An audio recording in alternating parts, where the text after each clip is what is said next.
in federal court today. 1:30 is whenever that hearing is. It's going to be a teleconference, so it'll be interesting to see ultimately how that plays out. Expect to hear from federal prosecutors laying out some of the overarching issues. Sometimes these types of hearings can actually reveal more information than what was in the actual 106-page indictment. So it'll be interesting to see ultimately what happens. But Madigan has maintained his innocence even before this indictment came down, saying that there's nothing illegal about making job recommendations. But the indictment goes a lot deeper than just some job recommendations that he allegedly made for little to do nothing jobs. According to federal prosecutors, and they allege a nearly 10-year-long racketeering, bribery, and extortion scheme. So it'll be interesting to see ultimately what happens with that. But we'll bring you the latest here on the WMAY Morning News Feed. I'm Greg Bishop. Thanks for hanging out. You can always find us live and local, 217-629-7970 is how you can call in. Or you can also find me on all the social media. Just search out Bishop on Air, and we can connect that way. So there's going to be a lot of fallout from the case surrounding Madigan. Again, he claims he's innocent. We'll see what happens in court today. But there's going to be continued fallout, not just the politics of it. That is obvious. We're going to see that play out as we get closer, not just to the June primary, as Democrats try to convince Democrats to vote for them, and Republicans try to convince Republicans to pull the Republican ballot. It's guaranteed that Republicans are going to be talking about alleged corruption quite a bit leading up to the primary, let alone the November election, where you're going to have that play out as well. So the politics is obvious. We're going to hear a lot about that. But what about some of the other things that you may not be thinking about top of mind? One of them being Madigan's pension. What's going to happen with that? How much is he actually getting? I've still got to delve into some of those numbers, but that's something that I think some lawmakers are probably going to be considering. Is, you know, if you're charged with corruption, does that mean that certain things should be done to maybe some benefits that you were set to get, or is it only if you're convicted of corruption? Is that when you have things like maybe your pension taken away? So we'll delve a little bit more into that. But other issues that seemed a little bit more immediate dealt with a lot of money that's earmarked for former House Speaker Michael Madigan's district in Chicago. And that's all part of the 2019 capital plan, Rebuild Illinois. If you remember, I mean, you paying double the gas tax you were from 2018 to 2019. With that annual increase that's supposed to start July 1st and has been increasing every year, plus a bunch of other increased driving fees, plate fees, and even some gambling revenue, I believe, went into that capital construction plan. But the plan has, you know, billions of dollars. It's like a $45 billion multi-year plan.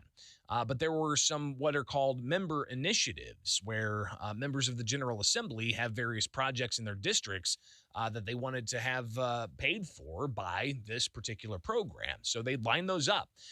But some are raising some red flags in as much as the issues that surround former House Speaker Michael Madigan's district and just how much is going to his district.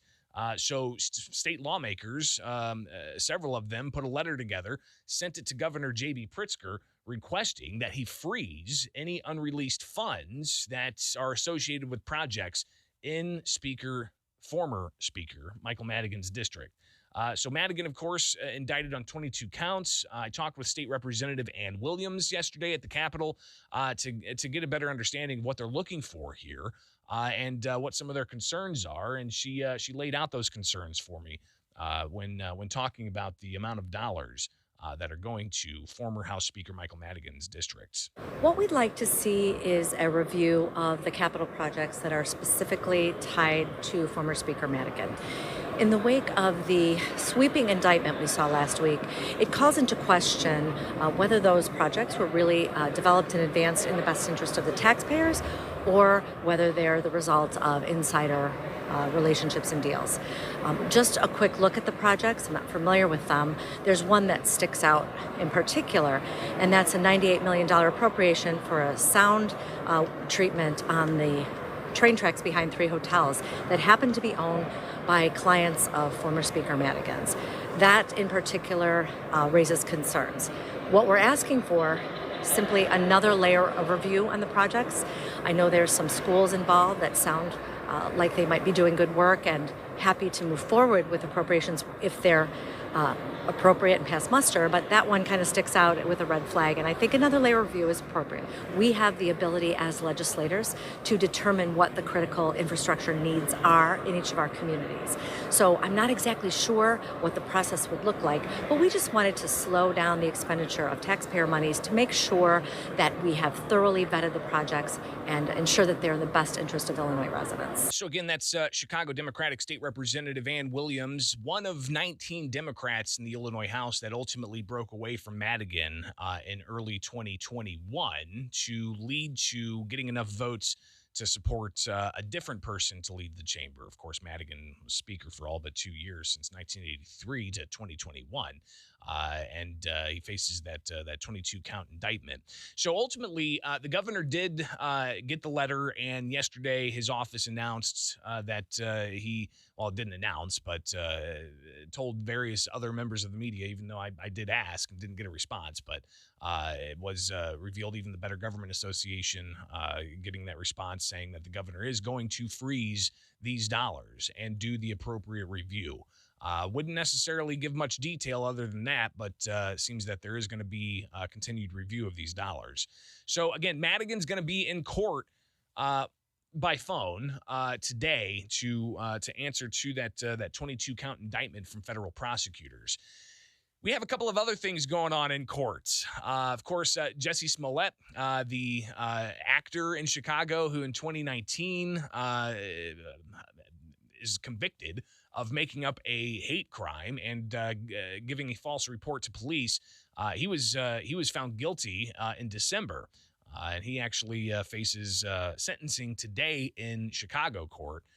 So we'll be watching that. But we were also expecting a couple of things to happen this week in court, including the Chicago Public Schools. They were set to be in court, I believe, Thursday here in Sangamon County to face that challenge that Attorney Thomas DeVore brought against the school district because they still mandated masks.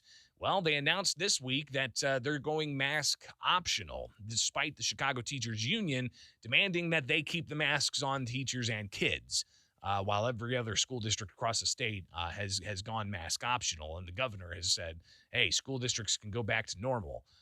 So you've got that case. It's not going to be heard. Attorney Thomas DeVore saying it's not necessary now because Chicago Public Schools are not going to be mandating masks on kids without giving the kids due process.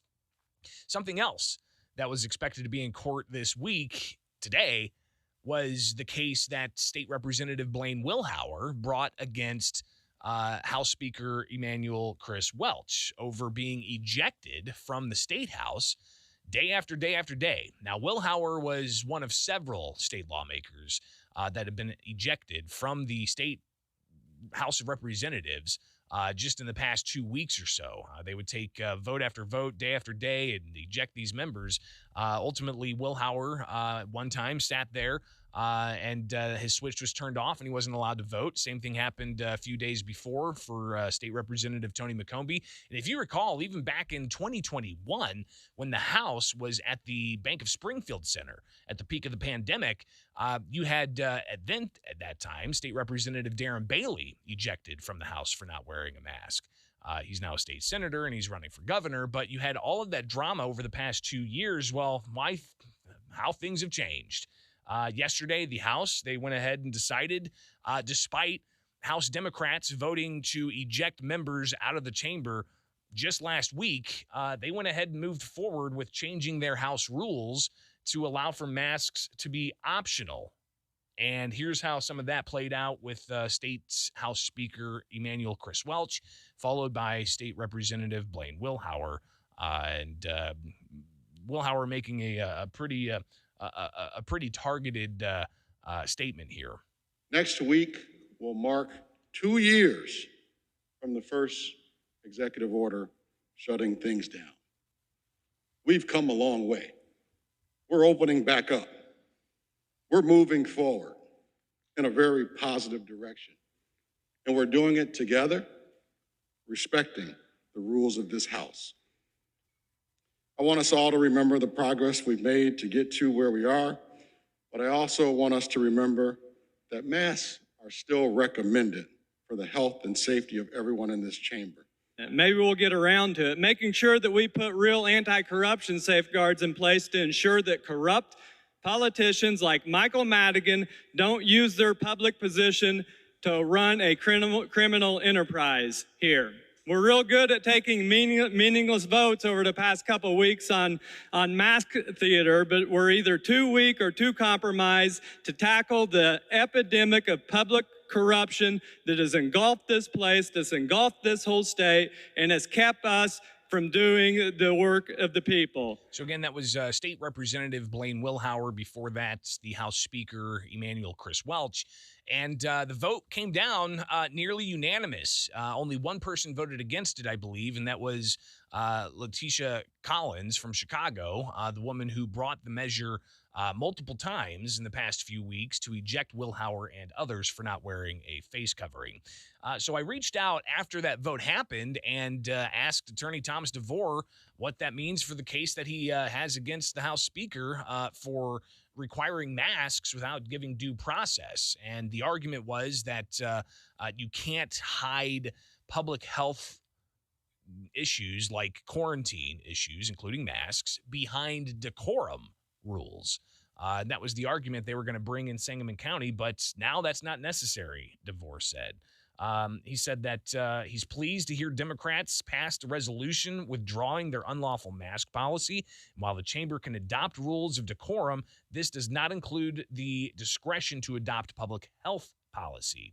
He said that they were ready to challenge this in Sangamon County Court today, but the House dropping the rule at the last minute renders the hearing no longer necessary. He said that the House majority should not believe this issue's over, for if they try it again to adopt an unconstitutional quarantine policy cloaked as a decorum rule, Representative Wilhour and I will return to demand and defend the people's house, he said. So interesting to see all these various dominoes just drop into place and how you've got all these functions of government, the legislative branch, the judicial branch, the executive branch, all playing a role. And I think this series of stories kind of really crystallizes that